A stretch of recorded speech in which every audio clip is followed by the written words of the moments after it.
Alright, so we simulated the Euros, we've simulated the Copa America, we've done playthroughs of both tournaments as well. Now it's time for something different, a bit of an experiment.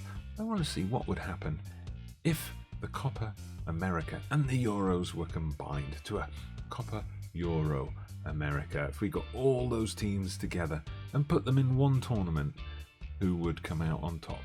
Well, that's what we're going to find out in today's video.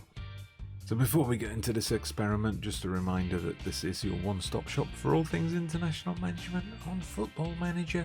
All through the Copa America and Euros period, we're going to be having little tournaments, experiments and simulations, all sorts of things going on the channel. If that sounds like your kind of thing, hit the like button, subscribe to the channel, get the bell on for notifications so you don't miss any of the international action. Alright, so just to explain what this file is, what this Copa Euro America file is. So I've taken the 24 teams that qualified for the Euros. I've taken the 10 teams from the Copa America, put them together. That makes 34 team tournament. Except 34 is not a great number for a tournament. The FM editor does not like to have different numbers of teams in group stages. So if we had a group of 6, a group of 5, it wouldn't like that. So 34, of course, I can't have two groups of 17, really. That would be ridiculous. So I've added in an extra team, a wild card team, to make 35. Then we've got 7 groups of 5. Top 2 qualify for the next round, plus 2 best third place finishers. So 16 teams moving on to the next round. So you can see here the first 3 groups and how they've been drawn. Now I tried to set this up with the seedings so that you wouldn't get like 3 or 4 South American teams together in one group. You'll find in most groups there may be 2 South American teams or just 1, but there'll never be more than that. The wildcard team, now what I did, obviously you may well know, the original plan for the Copa America would have seen Qatar and Australia join the 10 South American teams. So I added them in as potential wildcards. I thought these kind of tournaments, USA, Mexico, they would always look to get involved. And then I put Canada in there as well. And I put some of the teams that just missed out on qualifying for the Euros, like Serbia and Norway as well. So I put them into a wildcard pool. Each time you set this game up, the game will pick one at random and add them to the tournament.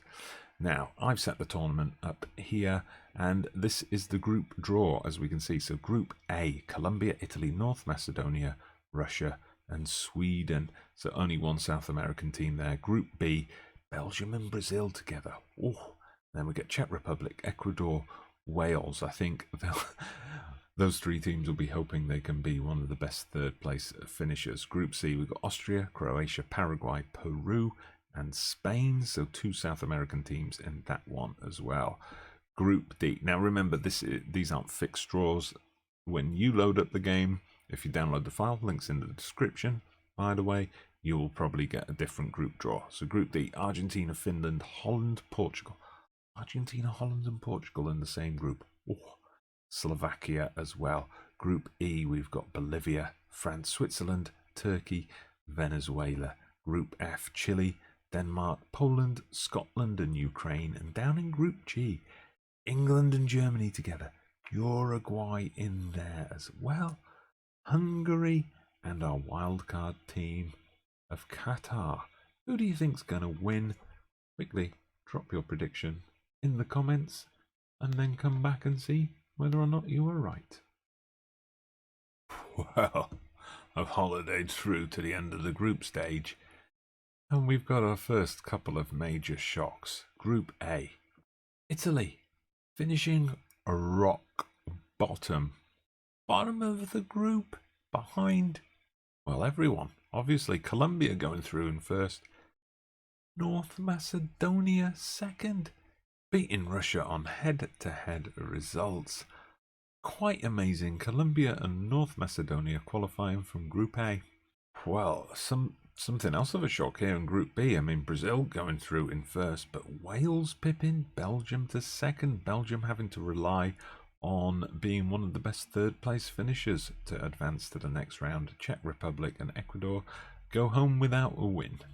On to Group C then, and we get yet another big team having to rely on that third place safety net to qualify. Spain finishing on 6 points in third place. It seems they were beaten by the two teams above them, of course, Croatia and Paraguay. Croatia going through with 100% record. Peru and Austria eliminated. On to Group D then. Argentina, Portugal going through. Holland missing out. Only 4 points. Not enough to secure one of those best third place finishes. Slovakia and Finland struggling to keep up with the competition. Group E then are two weaker South American nations. Bolivia and Venezuela finish in the bottom two spots. France and Turkey go through, with Switzerland missing out. Into Group F then, a tight group with three teams finishing on 4 points. Scotland, Ukraine and Poland, but none of them able to progress. Denmark and Chile are the teams into the round of 16.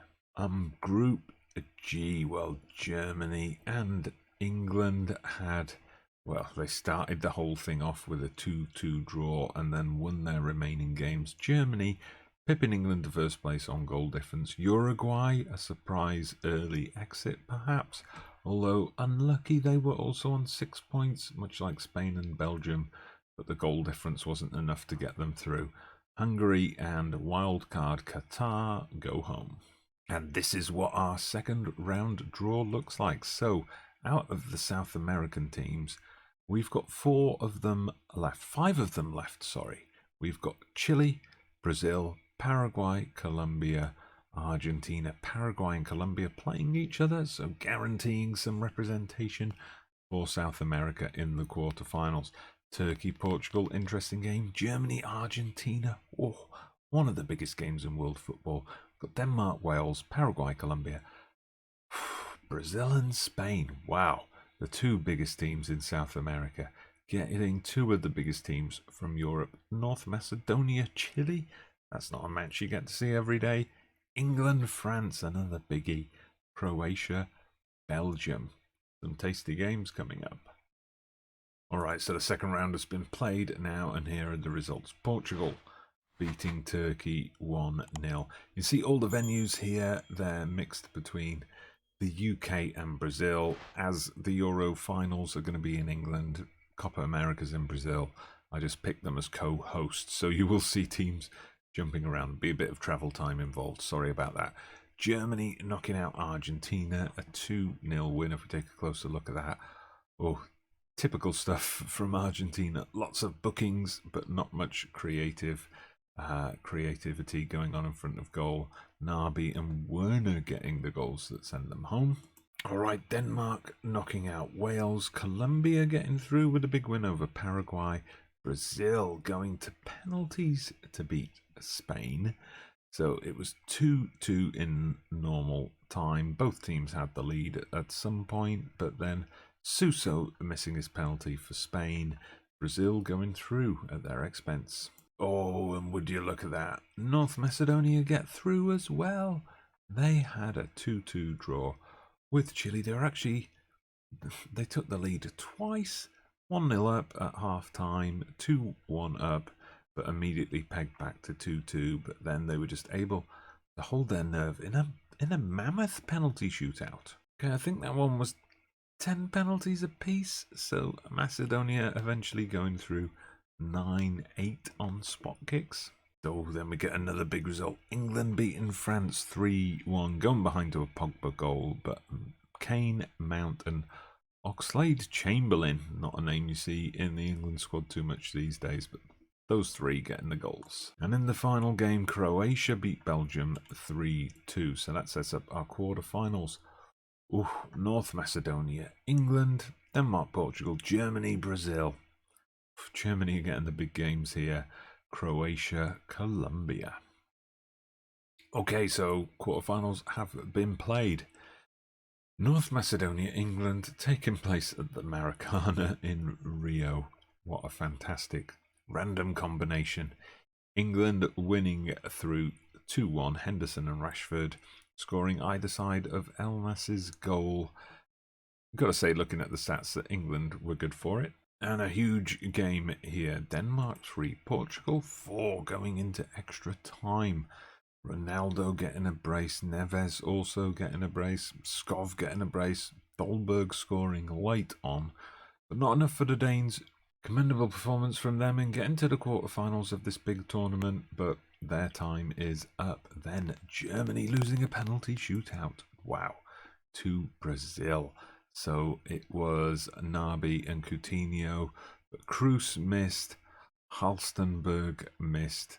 Brazil missed one as well, but overall they win through on penalties. And finally, Croatia knocking out Colombia with a 2-1 win. Colombia actually took the lead early on. Rebic, though, with a brace to see Croatia into the semis. And this is our semi-final lineup. England, Portugal, Brazil, Croatia. Let's find out what happened. And what an exciting pair of semi-finals. You can see here both going to extra time. We'll start with England. England winning 2-1 against Portugal. Ronaldo opening the scoring for the Portuguese team. Harry Kane equalising very early on. Henderson going off injured, but Raheem Sterling scoring the winner in extra time to send England through to the Copa Euro Americana. Copa Euro America, what am I talking about? Final. And look at this for a semi-final clash between Brazil and Croatia. Brazil taking the lead early on. Croatia then going 2-1 up with just a few minutes left.